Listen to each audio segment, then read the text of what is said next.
Hello guys and welcome back to Tarot Page Philippines. So sa video na to gawin natin ang weekly horoscope para po sa may mga sun, moon, and rising na Taurus. So this is for April 11 to 20. Kung bago kayo, subscribe, like, and share. At kung hindi nyo po alam kung ano yung sun, moon, at rising sign nyo, kasi importante siya, saan po na video we have a link for this para mapanood nyo po.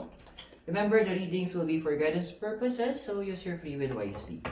By the way, open na po ang ating membership. So, kung gusto niyo po mas mapanood yung mga mas malalim na readings po natin, i-click niyo lang po yung join button sa baba. Sa mga kailangan po ng private readings, spellworks, or even daily horoscopes po, you can message our page and may admin po na tutulong sa inyo. And for donations na nagiging cat food, you can click po yung thanks button sa baba. Taurus, my dear, how are you? So, meron dito is the justice and regeneration. But ang dami sa inyo, right now, you feel na parang at loss kayo. Parang, yung tanong na, what's next? Anong sunod? Ang daming naghahanap, ang daming ganun yung concern. Parang, alam yung feeling na meron kang gustong kainin, pero hindi mo alam kung ano. Ganun eh. Parang ganun naman yung side na, meron kang certain na cravings, hindi mo alam kung ano. Parang, in a way, meron kang gustong gawin, meron kang gustong ma-fulfill, you don't know what it is.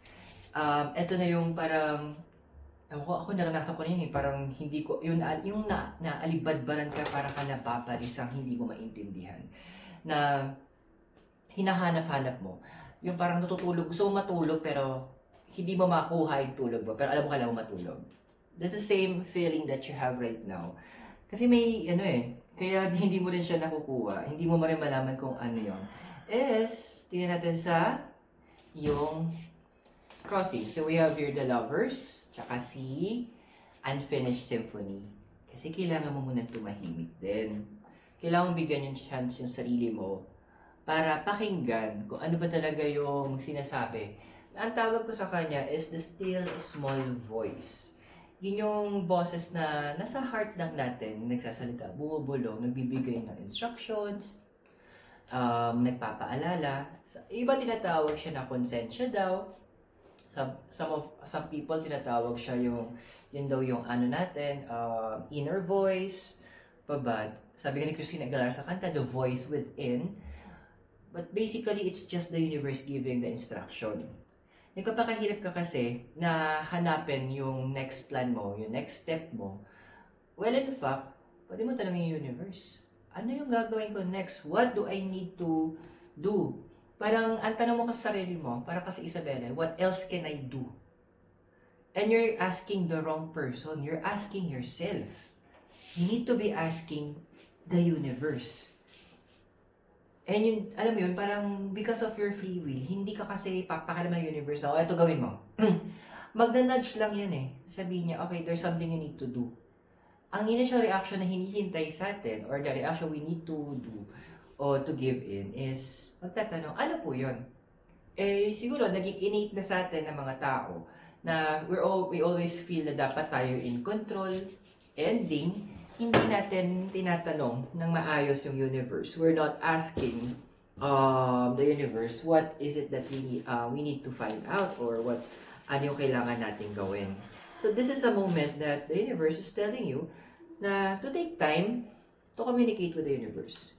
Ito na yung silent, magkakaroon tayo ng moment of silence. Okay. So what is the desire card mo? So, the Page of Wands and Loyal Heart. Well, sabi nila, loyalty is very important. Which is totoo naman. Pero ang question kasi dito, saan naka-base yung loyalty? Kasi may mga iba sa inyo, you're asking for, you're waiting for loyalty eh. The thing is, nag-invest na kayo, nagbigay na kayo ng loyalty nyo. Pero kasi karamihan, ang hinahanap mo, is yung loyalty hindi naka-base sa kung anong kaya mo ibigay or anong kaya mong gawin para doon sa loyal sa'yo.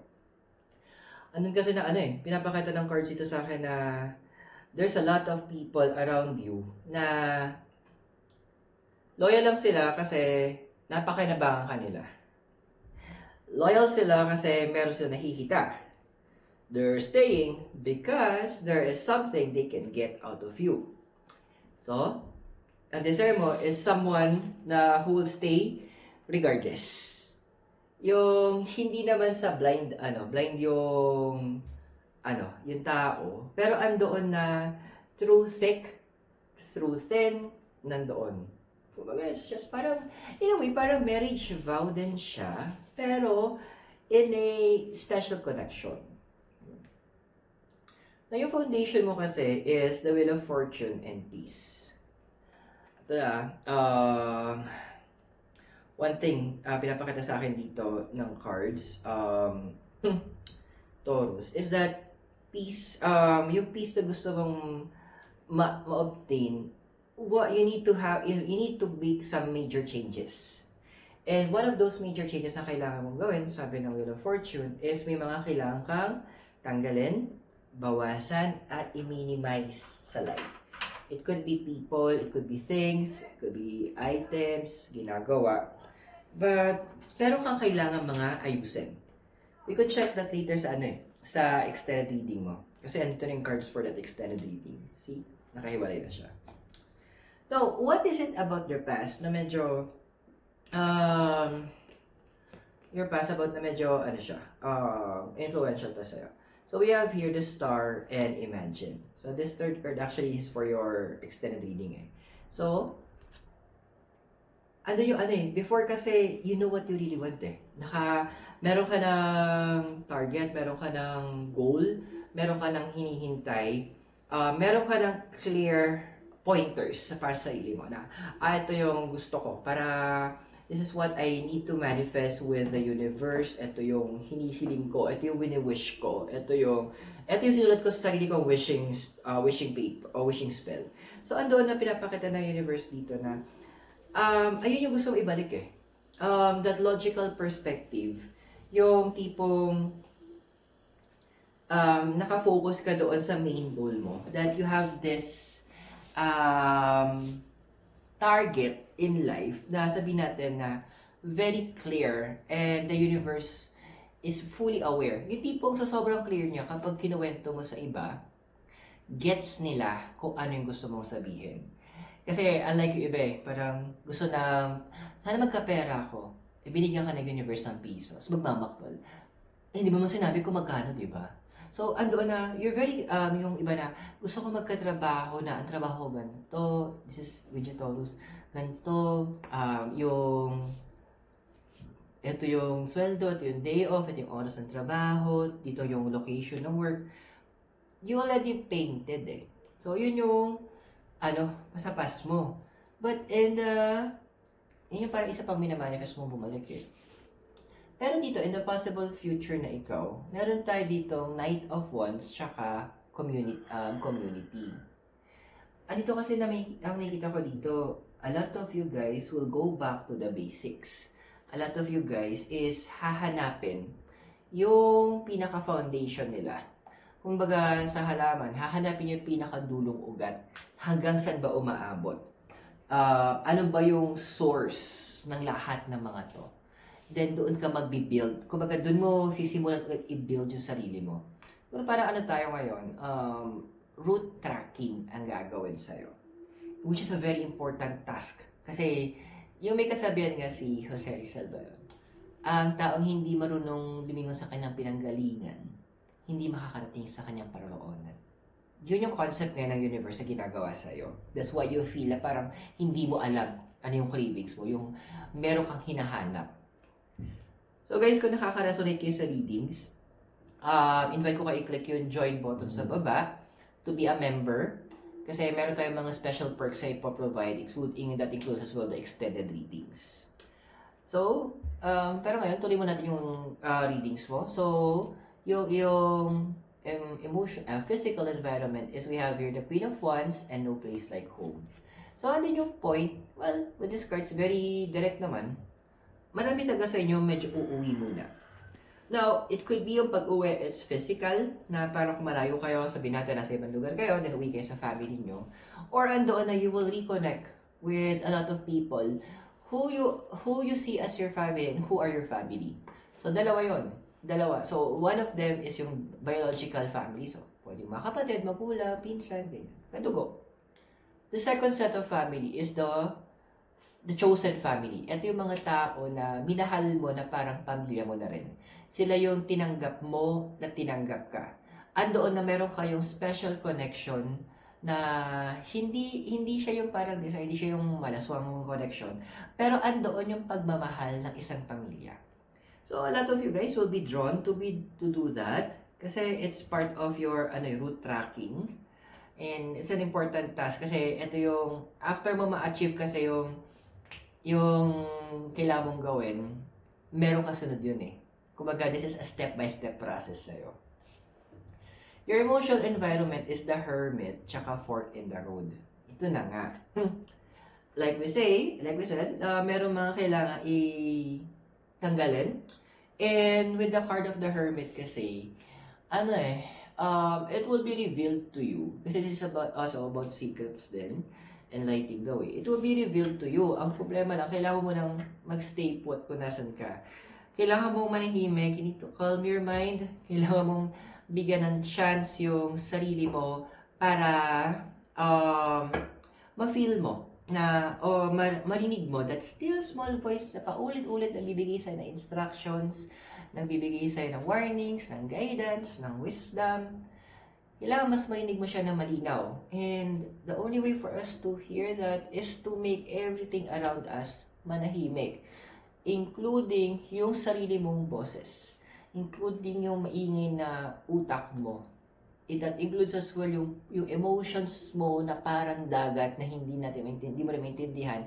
Bakit nasa-stir up? Bakit ang lakas ng alon? So this is where you will be focusing in terms of your emotions. Yun yung ipo-focus ng universe. Now, sa hopes and fears mo, the Four of Pentacles, tsaka a change in the wind. Alam mo parang, some of you guys are asking, ano ba yung, hindi ba pwedeng ibalik na lang universe yung katulad ng dati?